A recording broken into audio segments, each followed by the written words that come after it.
जय हिंद साथियों, कैसे हैं आप सभी।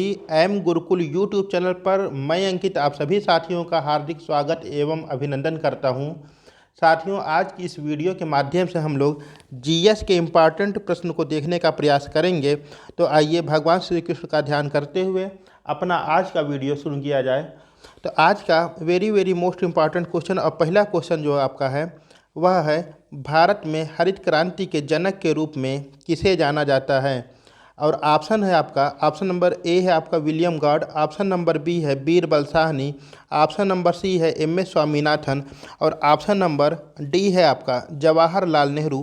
तो इसमें जो आपका सही हो जाएगा वह हो जाएगा आपका सही, एम एस स्वामीनाथन को भारत में हरित क्रांति का जनक माना जाता है। और अगर बचे हुए इन भाई साहब लोगों की बात कर लिया जाए तो विलियम गॉड को आपको जो है, विलियम गॉड ने सर्वप्रथम आपके हरित क्रांति शब्द को बताया था।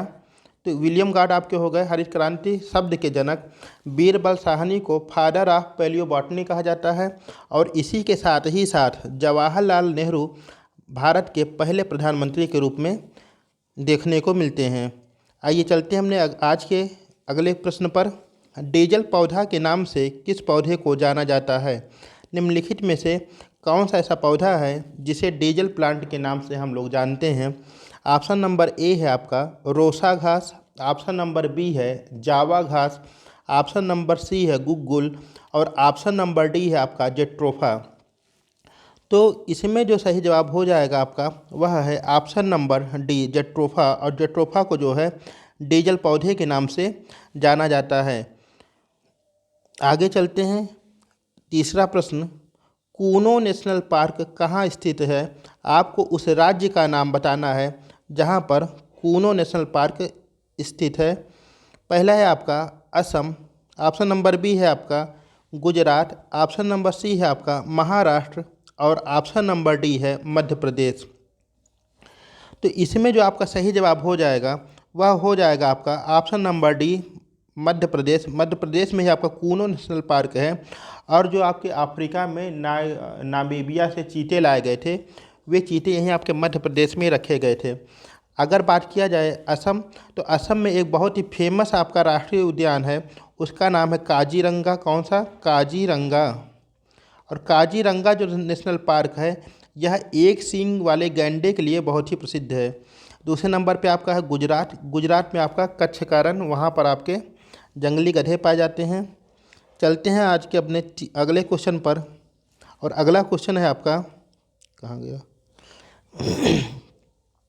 प्रश्न है आपका, गंगा नदी उत्तर प्रदेश में किस जिले से प्रवेश करती है। आपको उस जिले का नाम बताना है जहाँ से गंगा नदी आपके उत्तर प्रदेश में प्रवेश करती है। ऑप्शन नंबर ए है आपका सहारनपुर, ऑप्शन नंबर बी है आपका मेरठ, ऑप्शन नंबर सी है आपका बुलंदशहर और ऑप्शन नंबर डी है आपका बिजनौर। तो इसमें जो आपका सही जवाब हो जाएगा वह हो जाएगा आपका option number D Bijnor. Ganga नदी उत्तर प्रदेश में बिजनौर से प्रवेश करती है। और अगर यही प्रश्न ये आ जाएगा कि उत्तर प्रदेश के किस जिले से गंगा नदी का निकास होता है, तो आपके बिजनौर से तो प्रवेश करती है गंगा नदी बिजनौर, और जो निकास होता है वो होता है आपका बलिया जिले से गंगा नदी उत्तर प्रदेश से बाहर हो जाती हैं। आइए चलते हैं आज के अपने अगले क्वेश्चन पर। अगला क्वेश्चन आपका कह रहा है, भारतीय संविधान का कौन सा अनुच्छेद दोनों सदनों की संयुक्त बैठक का प्रावधान करता है। यानी कि भारतीय संविधान में कौन सा अनुच्छेद है जो कि दोनों बैठक का मतलब कि लोकसभा और राज्यसभा दोनों संयुक्त रूप से बैठक के लिए कौन सा इसमें अनुच्छेद आपका प्रभावी है। आर्टिकल नंबर 100, बी ऑप्शन है आपका आर्टिकल 110, ऑप्शन नंबर सी है आपका आर्टिकल 108 या ऑप्शन नंबर डी है नन ऑफ दीज। तो इनमें से जो आपका सही जवाब हो जाएगा वह हो जाएगा आपका ऑप्शन नंबर सी। और ऑप्शन नंबर सी आपका है आर्टिकल नंबर 108, मतलब कि अनुच्छेद 108 लोकसभा और राज्यसभा के संयुक्त बैठक के लिए प्रावधान करता है। आज का अगला क्वेश्चन है, भारतीय सब्जी अनुसंधान संस्थान कहाँ स्थित है। क्वेश्चन है आपका, भारतीय सब्जी अनुसंधान संस्थान कहाँ स्थित है?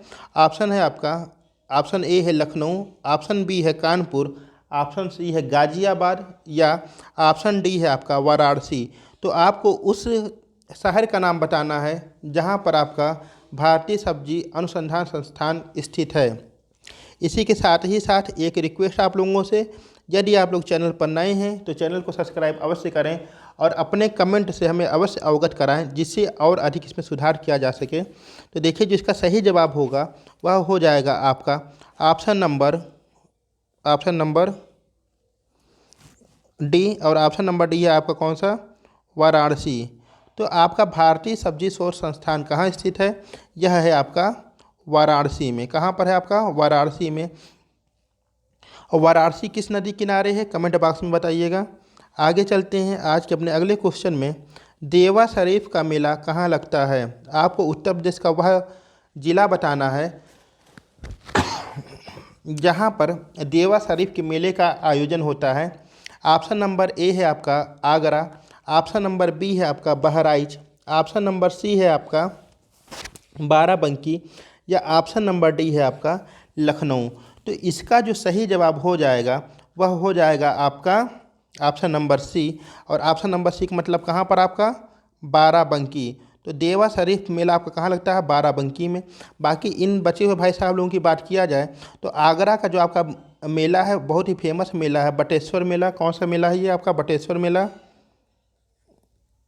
बटेश्वर मेला, ठीक है। बहराइच में आपको कौन सा मेला लगता है? सैयद सालार का मेला, सैयद सालार का मेला लगता है। लखनऊ आपका किस नदी किनारे है? तो लखनऊ आपका गोमती नदी के किनारे स्थित है। चलते हैं आज के अगले क्वेश्चन पर। सवाना घास के मैदान कहाँ पाए जाते हैं? ऑप्शन नंबर ए है आपके ऑस्ट्रेलिया, ऑप्शन नंबर बी है आपका चीन, ऑप्शन नंबर सी है आपका उत्तरी अमेरिका या ऑप्शन नंबर डी है आपका अफ्रीका। तो आपको उस देश का नाम बताना है जहाँ पर आपका सवाना घास का मैदान पाया जाता है। तो इसमें जो आपका सही जवाब हो जाएगा भाइयों वह हो जाएगा कौन सा? आपका अफ्रीका। और अफ्रीका में आपका सवाना घास का मैदान पाया जाता है। ठीक है, आगे चलते हैं आज के अपने अगले क्वेश्चन पर। शिवाजी की माता का क्या नाम था? बहुत बहुत महत्वपूर्ण क्वेश्चन आपके मराठा साम्राज्य से। तो शिवाजी की माता का क्या नाम था? ऑप्शन है आपका सायराबाई, ऑप्शन नंबर बी है आपका पुतलीबाई, ऑप्शन नंबर सी है आपकी जीजाबाई या ऑप्शन नंबर डी है इनमें से कोई नहीं। तो याद रखिएगा भाइयों, शिवाजी की माता का क्या नाम था? तो इनकी माता का नाम था जीजाबाई। क्या नाम था? जीजाबाई। सायराबाई और पुतलीबाई की अगर बात किया जाए तो यह दोनों इनकी पत्नी थीं शिवाजी की। और इनमें से जो आपकी पुतलीबाई थीं, पुतलीबाई जो हैं शिवाजी की मृत्यु के साथ ही सती हो गई थीं।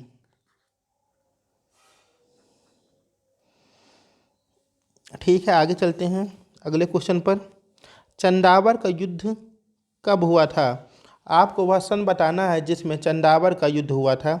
ऑप्शन नंबर ए है आपका 1526, ऑप्शन नंबर बी है आपका 1191, ऑप्शन नंबर सी है आपका 1192 यह ऑप्शन नंबर डी है आपका 1194। तो यहाँ पे जो आपका सही जवाब हो जाएगा वह हो जाएगा ऑप्शन नंबर डी 1194 में आपके चंदावर का युद्ध हुआ था। और किसके किसके बीच में हुआ था? तो यह हुआ था आपके गोरी के बीच में वर्सेस जयचंद्र के बीच में। किसके बीच में? जयचंद्र के बीच में हुआ था आपका। और यहाँ की अगर इन लोगों की बात किया जाए, ऑप्शन नंबर ए आपका 1526 में क्या हुआ था? आपका पानीपत का पहला युद्ध हुआ था। किसका? पानीपत का पहला युद्ध हुआ था बाबर और इब्राहिम लोदी के बीच में। 1191 आपका तराइन का पहला युद्ध हुआ था। तराइन का पहला युद्ध हुआ था आपका मोहम्मद गोरी और पृथ्वीराज चौहान के बीच में। इसमें जो है मोहम्मद गोरी हार गया था। यहाँ पर आपके पृथ्वीराज चौहान जी की विजय हो गई थी। लेकिन 1192 में फिर युद्ध होता है, तराइन का दूसरा युद्ध, जिसमें जो है पृथ्वीराज चौहान बंदी बना लिए जाते हैं और मोहम्मद गोरी इस युद्ध को जीत जाता है। तो चंदावर का युद्ध आपका कब हुआ था? 1194 में हुआ था। किनके किसके बीच में हुआ था? तो गोरी और जयचंद्र के बीच में 1194 में चंदावर का युद्ध हुआ था। चलते हैं आज के अगले क्वेश्चन पर। अगला क्वेश्चन है, माता टीला बांध किस नदी पर है? आपको उस नदी का नाम बताना है जिस पर माता टीला बांध आपका स्थित है। ऑप्शन नंबर ए है आपका गोदावरी, ऑप्शन नंबर बी है आपका रिहंद, ऑप्शन नंबर सी है कृष्णा नदी, या ऑप्शन नंबर डी है आपकी बेतवा नदी। ऑप्शन नंबर डी है आपकी बेतवा नदी। तो इसमें आपको बताना कि माता टीला बांध किस नदी पर स्थित है। तो इसका जो सही जवाब हो जाएगा वो सही जवाब हो जाएगा बेतवा नदी पर। किस नदी पर? बेतवा नदी पर आपका माता टीला बांध स्थित है। चलते हैं आज के अपने अगले क्वेश्चन पर। सिरका में कौन सा अम्ल पाया जाता है? तो आपको उस एसिड का नाम बताना है जो सिरके में पाया जाता है। ऑप्शन नंबर ए है आपका lactic acid, option number B है आपका calcium phosphate, option number C है आपका एसिटिक एसिड, या ऑप्शन नंबर डी है हाइड्रोक्लोरिक एसिड। तो इसमें जो आपका सही जवाब हो जाएगा वह हो जाएगा आपका option number C acetic acid. सिरके में एसिटिक एसिड पाया जाता है।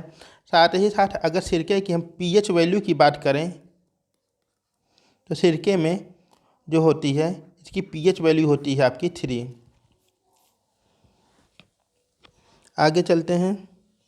कौन सा राज्य सर्वाधिक लंबी तट रेखा वाला है?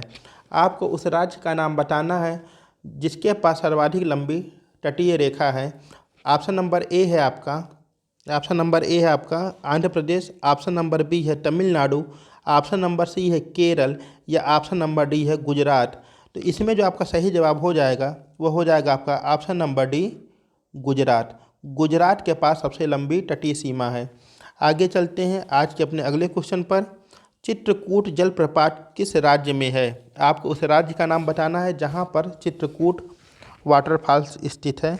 ऑप्शन नंबर ए है Uttar Pradesh, option number B है Madhya Pradesh, option number C है उड़ीसा, या ऑप्शन नंबर डी है छत्तीसगढ़। तो इसका जो सही जवाब हो जाएगा, कहाँ गया, ऑप्शन नंबर डी आपका सही जवाब हो जाएगा छत्तीसगढ़। चित्रकूट देखकर उत्तर प्रदेश अगर करेंगे तो आपका सरासर गलत हो जाएगा। आगे चलते हैं आज के अपने अगले क्वेश्चन में। बस 15 तक ही था। वीडियो कैसी लगी कमेंट बॉक्स में अवश्य बताएं, और इसके साथ ही साथ अगर चैनल पर नए हैं चैनल को सब्सक्राइब अवश्य करके लाइक करिएगा। मिलते हैं अपनी अगली वीडियो में, तब तक के लिए जय हिंद।